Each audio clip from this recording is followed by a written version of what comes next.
Hi, thank you for your question. So for anyone who's new, my name's MJ. I have HSV2, which means I have herpes. And yes, I just said that on the internet in front of like however many 500,000 people. But the reason I do is because talking about it raises awareness, which also lowers stigma and also lowers infection rates. So I actually have a little bit of a beef when it comes to like the accessibility, when it comes to like getting tested for HSV specifically, and not when it comes to like STI testing in general, because obviously I am a huge advocate for it. But testing for HSV has historically not always been as accessible as like getting tested for other STIs. So typically if you have an outbreak, you get a swab test, but if you don't have an outbreak and you want to see if you test positive or negative, you get a blood test. The thing is, I'm pretty sure it's still like this.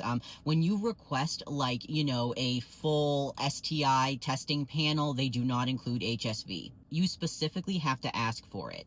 And I think that's ridiculous because with it being so common, you would think that they'd want people to know if they have it. And I don't quite understand why you have to explicitly request to be tested for that. It should just be grouped in with everything. Maybe there's a reason for it, honestly, I don't know. But if you can rule out an extra STD through a blood test that somebody's already getting, like, why not do it up? They have gotten better than they used to be, though. I remember one time I went to go get tested. I was probably like 16 years old. So this was like almost 20 years ago. At the time, I was a lesbian. For anyone who's new, I'm a trans man. I started transitioning 10 years ago, but this is back when I was presenting as a lesbian.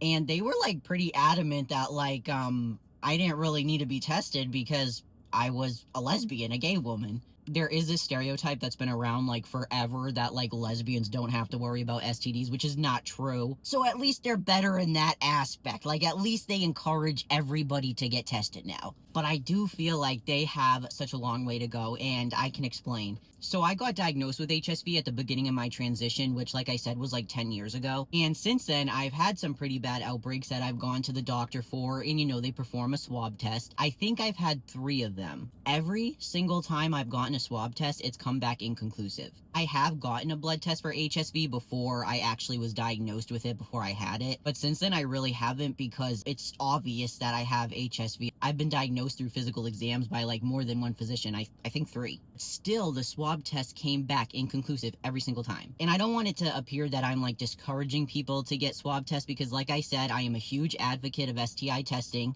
However, this does worry me. And the reason it worries me is because as somebody who has been like so outspoken about having HSV, I have since day one when I was diagnosed, or just about, I've come across a lot of people who, you know, they're terrified when they get diagnosed, which is understandable. There is a huge stigma following it. I'm not like a psychic or anything, but I can almost promise you it's not going to be as bad as you think if you are scared. But because they're scared, they're just looking for like, you know, a way to be cured or a way to kind of escape that diagnosis. You'll even see a lot of automated responses on this video that you should pay no mind to and give them no credit, where they tell you there's a cure or like you can make it lay dormant, stuff like that. So the reason this worries me is because imagine somebody has like, you know, some symptoms of an outbreak where they don't know if it's HSV or something else, and then they go get a swab test and it comes back inconclusive. I do think there are like a good number of people that would just run with that and be like, oh, I don't have it. And to me, that's worrisome. I think that the blood test should be much more encouraged, you know, than they are when it comes to like getting STI testing. I get that we have to be advocates for our own bodies. Listen, that is like my whole platform when it comes to this. I do think physicians have a responsibility to like pass that knowledge that there is another test that you can get. And I don't really think that it should be on the